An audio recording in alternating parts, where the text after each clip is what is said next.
attempt to describe the Camry this December 3rd. Yeah, it's December 3rd, Tuesday evening. It's fucking cold, man. Starting to feel it. It might get to the point where I do, where I double up the pants, even instead of just pop on a sweater or something. But the lift goes on. The temperature would have to get to a point where, well, it has to be subatomic 0 degree Kelvin level to keep this arm pump from happening. I was about to say something. Yeah. So I'm really getting into it. I'm watching Landman get to episode 4. I got to learn these actors' names so I can make better references. But sick show. Oil fields, kind of a little bit of Yellowstone kind of vibes, but not as country, I guess. But I get to episode 4, I'm like, man, I want to get to the next one. Nope, it's coming out. It's coming out right now. I can't just binge it, which is probably a good thing. Good things will come to those who wait. But I wouldn't mind just basically watching the entire show all at once, to its entirety in one sitting, or at least in a direct sitting. But what are you gonna do? Right? Gotta wait for some of that shit. But the way I'm gonna switch that phrase around and get it related to the workouts themselves, dude, it's just a time thing, man. I mean, to expect gains after just like a month or 2 months, like if they're like legit, like this is my end game level gains, not exactly, and it's not as though you can't make progress in that time period, but it's all about gradual percentage changes over the long run, right? I mean, we've all seen the numbers. If you got 1% better a day for I think a year, it's like you're now, I don't know, like 90% better or something. Excuse my yawning. I haven't had a lot of food today, but the caffeine from the pre is the caffeine and the beta-alanine specifically are starting to get me feeling a little bit tingly. But all that's to say is, if you want bigger arms, try to just enjoy your arm workouts, because you're going to have at least a couple of hundred before you get to probably whatever your end state is aiming to be. But plan for tonight's arm day, keep it simple, And by simple, dude, I'm so sorry. The cold adds to it too when I get in the cold car. But when I say keep it simple, I just mean nothing too flashy, I'm talking just straight sets of dips, straight bar pushdowns, rope extensions, like little things like that. There's no need to do any kind of extra fancy overhead, this twisting single. It's like, what are you doing, Like if something becomes too complicated, I think you kind of lose the actual value of just doing a regular ass fucking set. So it's, I don't see it that much. I do see it sometimes. Somebody's doing like a really fancy curl, twist it up on the way down, twist it back, then go back down and like do a few like back and forths. But I don't know. I just don't see it. Right? Of course, there's value in a very varied lift. Do some dumbbell curls, counter that with some preachers, counter that with some straight bar, counter it with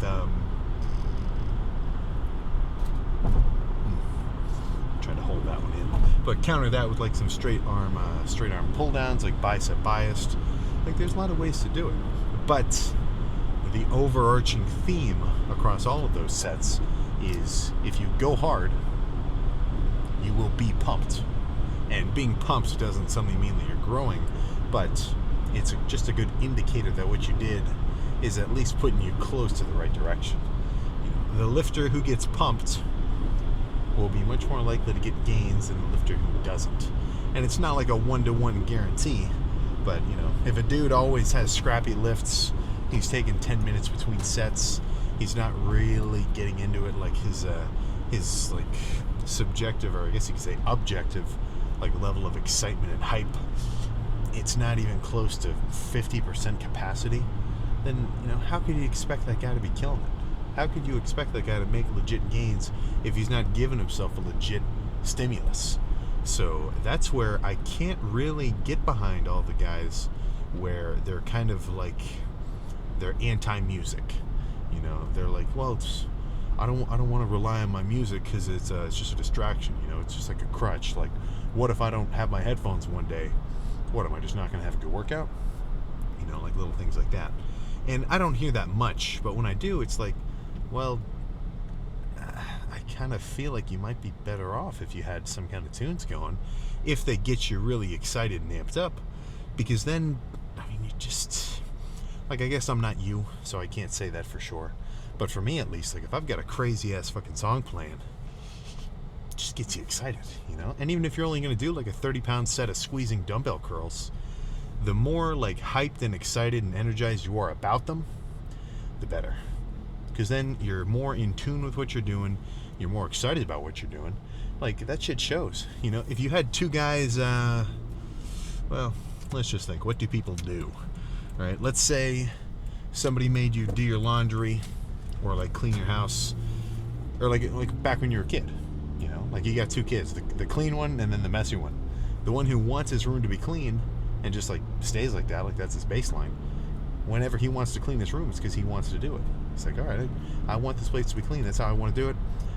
If you got like a younger brother where him cleaning his room is like a chore, yeah, look what happens. Like, look what the end result is.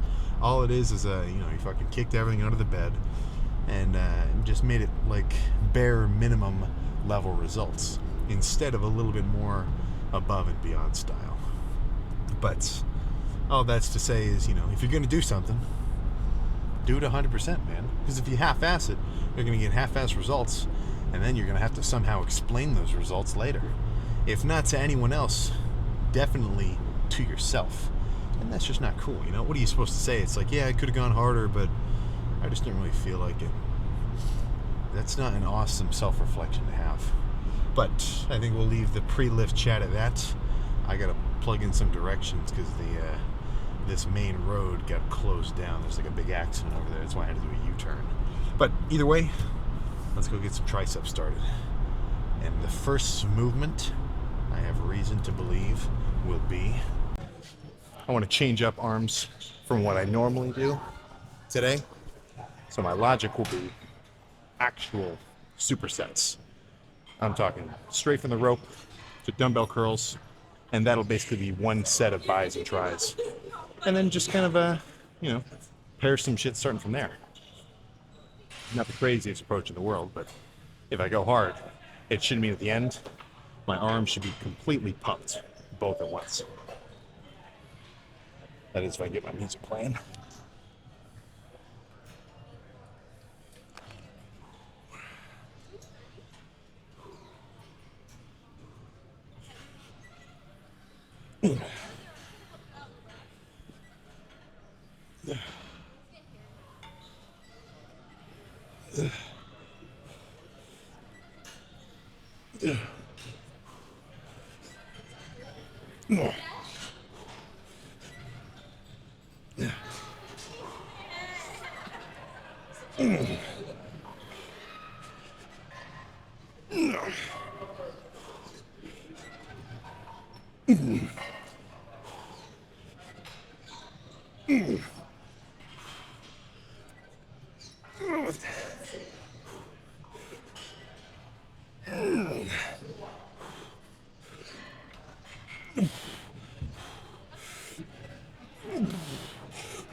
Oh my god, okay. There's only 170, so I gotta do the 65s.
Okay, that's good. Oh my gosh. Okay. Oh. Excuse me. One more of those. That was a good little combo of something heavy. Squeezing focused over here.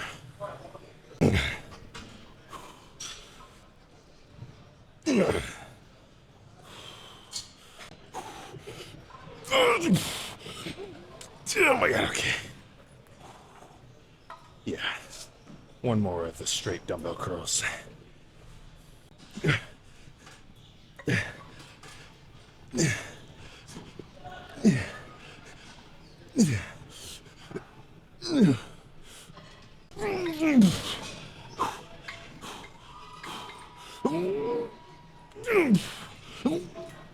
Oh my god, okay. Holy shit. All right, same theme of a paired up movement, but this time dips followed by, I wouldn't say a machine preacher. I think a better description is just a regular machine curl, but it is a little bit preacherish because you have like a pad on the back of your tricep. But either way, this will be a good combo. And this will be a stark contrast in style. So these dips are going to be heavy. Like that 85 pounds of the rope, very manageable. Like what made those reps hard is the squeeze and like slow release. But here I'll go a little heavier in the tricep movement, and the curls will be a little more lighter squeezing. So just a total flip-flop of approach. Yeah. Yeah. Yeah. Yeah. Yeah. Yeah.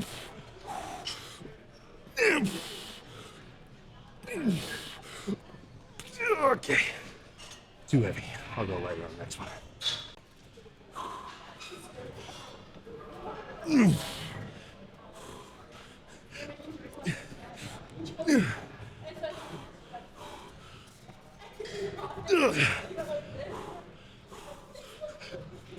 Oh yeah.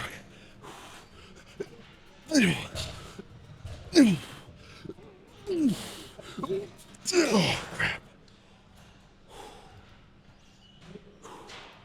One more. Yeah.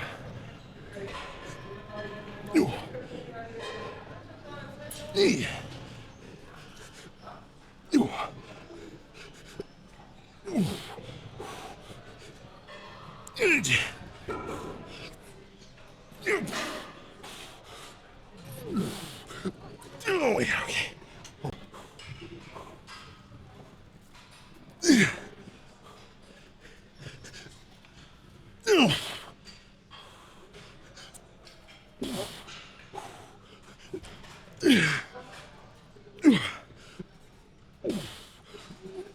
Oh my gosh, okay. Let's go back to some cable for something overhead. So this will be overhead cable extension. Jumped into a decline dragging style hang curl biceps. So yeah, shit. I kind of got a theme going right now. The first set, heavy bis, lighter tris. The second one, heavy tris, lighter bis. And now this pair of sets, these are both very stretch focused. Maybe the next one's going to be squeeze focused, you know, who's to say? But either way, let's throw the stack around, because with no extra weight that's within reason, make sure I really feel my fucking arms bend as much as possible at the bottom. And then my only tip for the drag curls is go nuts. You can't really swing them. You just kind of have to get yourself into a good zone.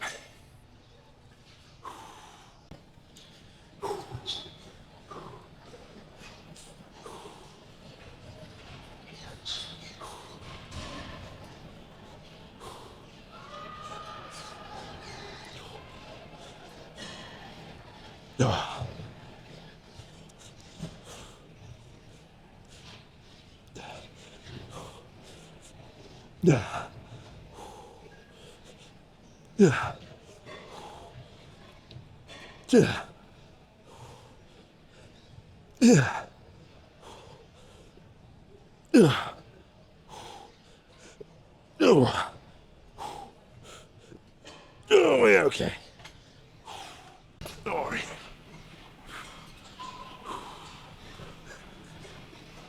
Yeah. Yeah. Yeah.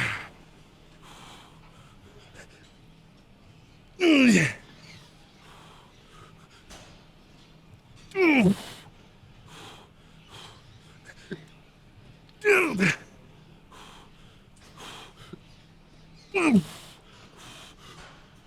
Oh my god, okay. Holy shit.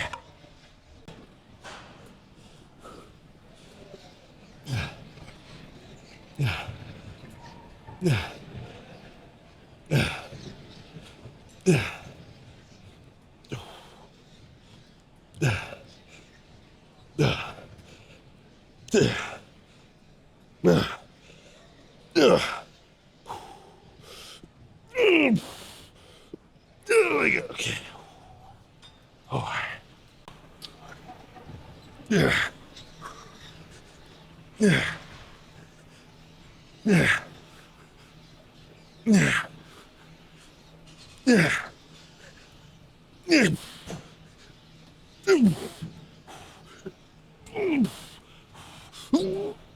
Okay.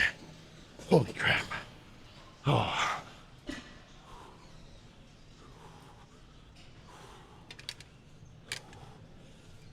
Oh my god. All right. I think the finisher is near. Let me think about it and make sure, but pretty sure. This will be the ender. I'm thinking 10 or so reps, regular push down, drop the cable, lighten the weight. Because I can rep the stack push down wise, curls not so much. But 10 or so regular push downs, not to failure, but to uncomfortability, basically. But that's not it. I'm not just going to be done. And I'll go back and forth a few times until my arms are completely burned out. Little rest pause superset style.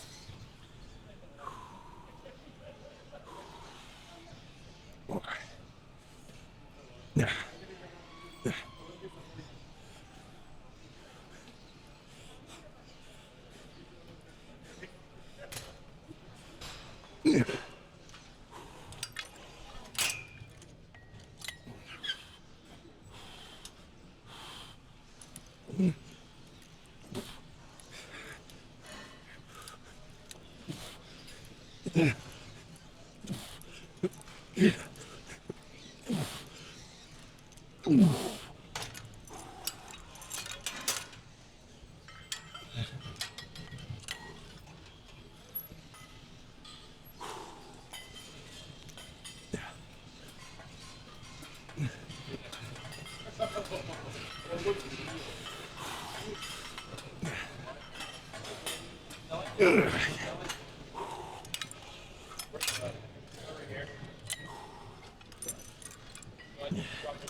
One more.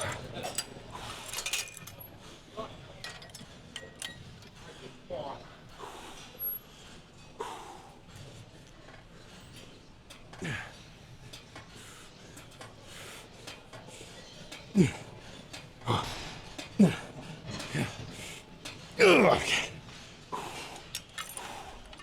Holy crap.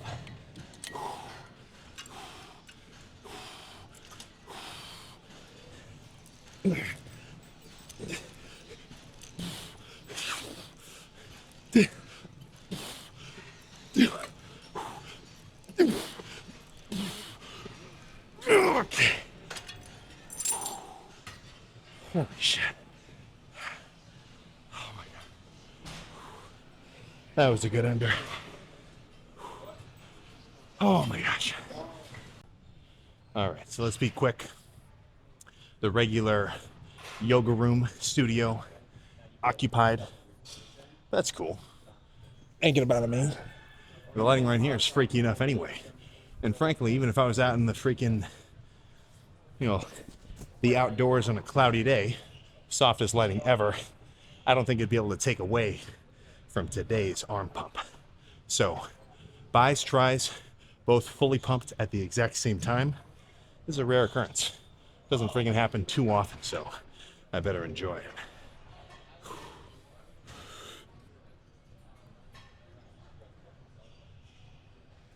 Oh, goodness.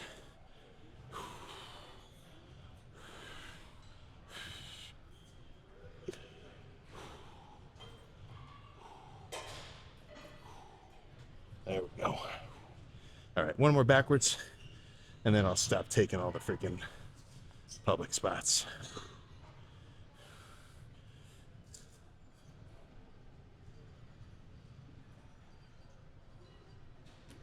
Ugh.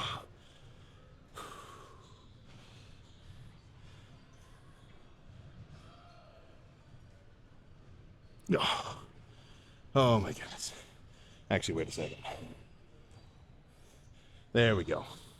Now I should be looking a little more symmetrical.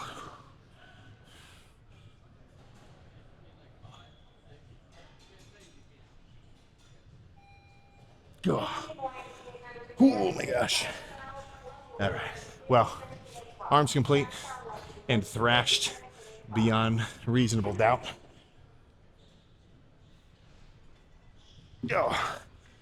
Let's get out of here. We're done. Arms pumped to hell. A little bit of a quicker lift today. A little more efficient.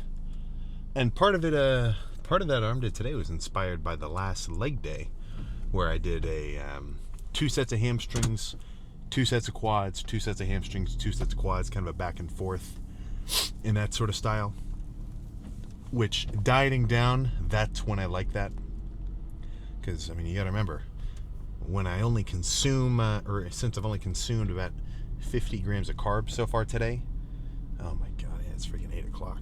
I mean, good for me. I get to eat extra carbs tonight before I go to bed, so I'm not going to, be hungry when I go to sleep, which is just going to make that, make the dieting phase, sticking to my deficit a bit easier. But, I mean, when you're running low on carbs, you basically have a gas tank of how carbed up you are. How full of glycogen and intramuscular sarcoplasm, all sorts of shit, which basically just makes your muscles extra full, right? Mainly glycogen. But when those gas tanks are low, it's not as easy to get us pumped up. Your muscular endurance is a little bit lower than peak, and your pump fades. Carved up, it's the complete opposite. So it really is kind of a bummer to have to go from carved up to carb depleted, because you're simply getting, you got a harder time getting pumped, you lose your pump faster, and you're a little bit weaker, right? I mean, if I were to eat 500 grams of carbs the next 3 days, which wouldn't be an awesome idea, especially not since I'm trying to continue to get leaner, but split reality, I would be lifting heavier weights, I would look freakier, because all of the muscle on my whole build would beef up a touch, because they'd fill back up with carbs. I'd be extra pumped. Given that I have been depleted for 2 months or so now, I'd probably feel insanely pumped, and I'd be like, holy crap, instant level up. But that's the tricky part, right? That's the give. Or no, I guess that's the take. The give is you gotta be flat to be in a deficit. It's just the nature of it, So if you're actually eating in a calorie deficit on the regular, then you are going to be carb depleted, right? You're going to be on the flatter side of normal. So it's, it's kind of a, if you're hungry, then it's working type situation with the dieting, So it's definitely tricky. There's not really much getting around it, right? Make sure you got your pump ingredients and whatever pre-workout you're taking, so that you get your extra nitric oxide, blood flow, vasodilation. And as long as you're very hydrated, I'm talking water with electrolytes. I got a gallon jug sitting in the car. I've been sipping on this whole time. that's going to help. You get some good sleep, make sure you hit your protein, you are still, eating enough food while maintaining your deficit. You're still going to be able to work out pretty hard, right? I mean, I don't walk into these lifts when I'm dieting and think, oh my God, I'm dying. Which maybe in a few months I will, because I've never been stage ready lean. I've only been like this lean, maybe a little bit leaner. Really diced, that's going to come with its own consequences, which I have yet to see, or I guess its own challenges, right?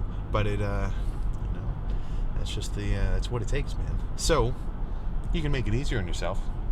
Prep some meals, make 4 pounds of ground beef, leave it in the fridge.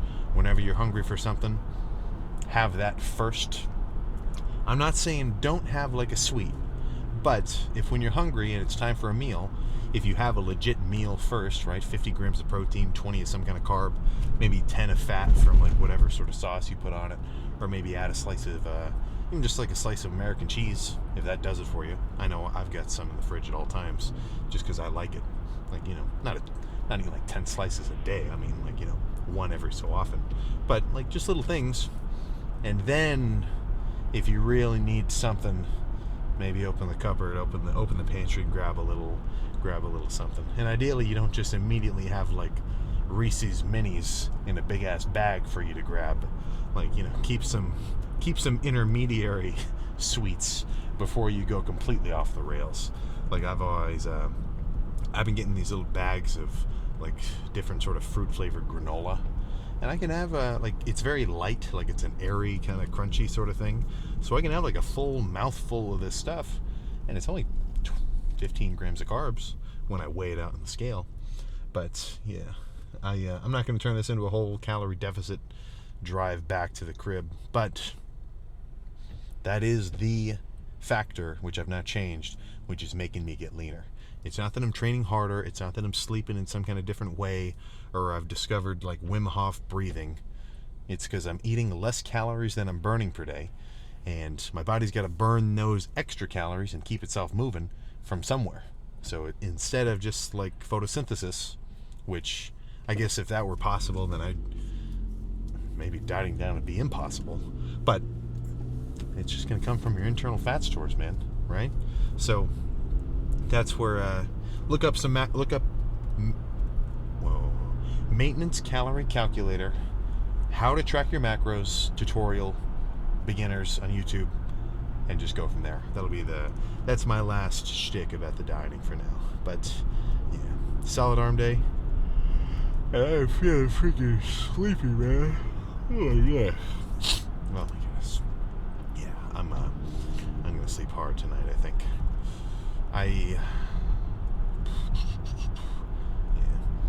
Might have to bump it up to 40 minutes of cardio in the morning soon. Not yet, because I'm still losing weight at a relatively steady pace. I was 238 this morning, so we're getting down there. So the basic plan, which like I don't have a specific show picked yet. Once those dates get really locked down, this series is gonna flip from the winter Shredathon to like prep day whatever, which I guess technically you could say I'm like prepping right now, but all prepping is you're dieting down for a show, so it doesn't really change much for me. All I'm doing is taking it a few levels further than I usually do. But what was I? Yeah. So, but once I get that time frame down, that's the plan for February-ish. So that's my time frame. But for my height, for classic physique, I have got to weigh in check-ins at 217. Now, that's 217 dry, cut a bit of water, totally, absolutely depleted. And then you've got kind of from check-in until finals that night. Eat a couple extra carbs, fill back up a little bit, and then you look like a real freak that night. So I'm, well, you tell me. I mean, I know comment sections aren't always the most awesome source of information, but if any of you guys have some bodybuilding competition history, I'm under the impression that if I can get to about 227 lean walk around weight, so within the next basically 10 weeks, continue to lose about 1 pound per week, then those last couple days of really getting, depleted and dry, I think I can drop about 10 pounds of water. So for my size, I mean, if if my water intake is off after like a day of travel or whatever, I'll wake up like 6 pounds lighter the next day anyway. So 10 doesn't feel like a stretch.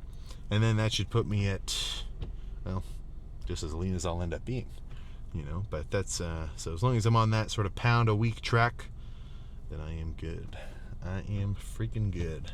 But I'll keep you updated once I get that actually planned out, because some of these shows aren't planned out until like reasonably close to when they're going to happen, especially the smaller local ones. But yeah, I'll keep you updated with whenever we really kind of hone down how that's going to look. But apart from that, I mean, nothing really changes, Still just dieting down like normal. Like, no matter what your end goal is, dieting-wise, like getting leaner, it's still always just calories in, calories out, man. Do your cardio, train hard, don't overeat, hit your protein, try to maintain all the muscle you've already built up, and then just gradually get leaner. And the scale will be a very good indicator of if you're on track or not. Because if you're the same 180 that you've always been, you're probably not getting leaner, man. You're just probably eating a little bit too much. Oh my gosh. Yeah. But I think that's all I got to say there. So I've got legs tomorrow. I'm going to try to do a bit of an earlier lift. I'm going to get on a little bit more of a regular schedule, because I've been kind of just lifting like whenever. Like later in the evening, 5, 6, sometimes like 3 if I'm extra ready for it. But I think I'm going to try to get a little bit more of a set routine where I'm lifting on a more consistent like time frame basis. The cardio I'm good with. The cardio is like roll out of bed,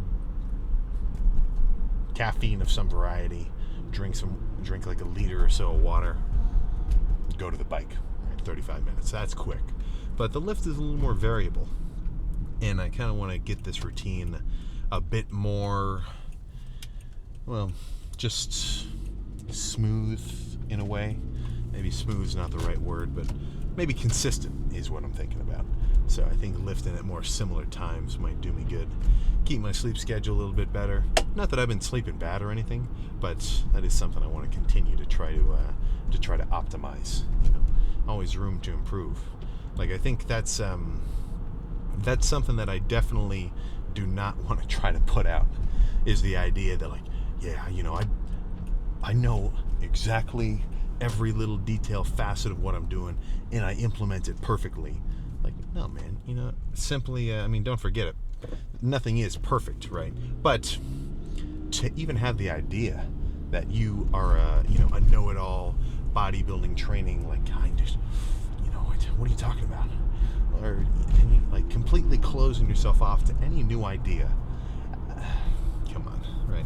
I mean, we've all heard the classic sort of phrases, like the guy who asks a question is a fool for a minute, the guy who never asks one is a fool for life. Like, you gotta be wrong for a little bit before you can figure out how to be right. And I think with the training, that is as true as anything, So it's like, if you're putting in a reasonably conscious effort on the regular, trying to improve your routine, trying to improve your routine again, trying to improve your sleep and your training, and like looking at your metrics, you track your weight, you track your calories, you get into, or you work your way up to tracking your calories, or you work your way up to tracking your weight. Like, any of these little, just small percentage changes will begin to add up. And before you know it, dude, you're going to be saying the same shit. Like, yeah, crap. Those oatmeal packets aren't really, they're kind of upsetting my stomach, man. I got to switch to cream of rice. I got to switch to cream of wheat. Or just like random little details like that. Like the adjustments you'll end up making later on become so like fine-tuned to you that, you almost, it would almost feel crazy for you to think that like 2 months into working out. But I think I'm really getting into a ramble now. Yeah. I'm sure if you tested my blood sugar with like one of the blood glucose monitors, it's probably on the lower end of like 60 or something. Getting a little hypo. 60's not hypoglycemic. That'd be more like 30 or so. but I can tell when I'm dieting down. Sometimes, especially if I'm talking like directly after a lift, it's usually legs that like I can feel I'm running low on carbs, and that's what your brain is freaking running on for the most part, you know. So it's just feel a little not absent-minded, but kind of like sometimes I just go off on a ramble, but good lift. I'm going to stay well within my calorie deficit for tonight. And then I'm going to get some crazy ass sleep. Wake up, cardio in the morning, eat a couple more meals tomorrow, and then have a nice... What's a good descriptor? A nice pump... Whoa. A nice pump-inducing leg day tomorrow. And that was, I don't think that guy was talking to me. That dude was kind of cutting into traffic. But either way, the year is almost over. So if you look back and think, fuck, I should have locked in more. Damn. I said I was going to go crazy this year and just didn't make it happen. Right? The bright side of that statement, right? The yin, the opposite side of the coin, you got all of next year to try again, you know? But the sooner that you can jumpstart that you know, really trying part, the better, you know, because as much as you can really like hope core, like you've always got time. Fuck, man, there is not infinite time. We only got so much of it. So the sooner you can start locking in, the better. But now I'm just saying classic mumbo jumbo. I gotta get home and go to bed, man. Freaky ass pump. I'll see you for some legs tomorrow.